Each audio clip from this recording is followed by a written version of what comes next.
England's bowling coach Tim Southee will reportedly leave the side after the first test of the Ashes 2025-26 to play for Sharjah Warriors in the ILT 2025-26, which is scheduled to kick off on December 4th.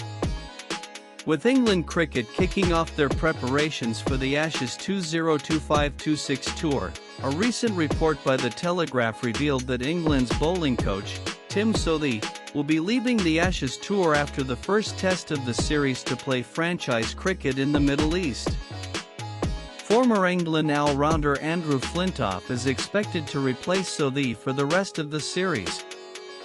It is interesting to note that Southee had a good effect on the higher-ups at the ECB England and Wales Cricket Board, and after working with the side in the Test summer, Southee has also been offered a role on the Ashes tour.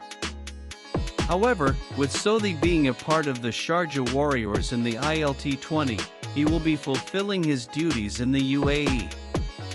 Notably, the ILT 20 kicks off on December 4th, and the Ashes tour begins with the first test on November 21st.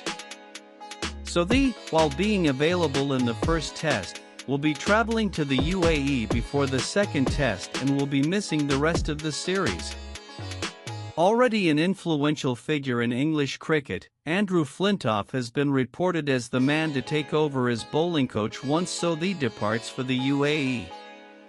England's last assignment in the longest format came when they faced India for a 5-game test series, which ended 22 in one of the most memorable test series in a long time. The side will be hoping to put in their best performances in the Ashes 2025-26 as well. But before the tour down under, England have several white ball assignments ahead of them as well.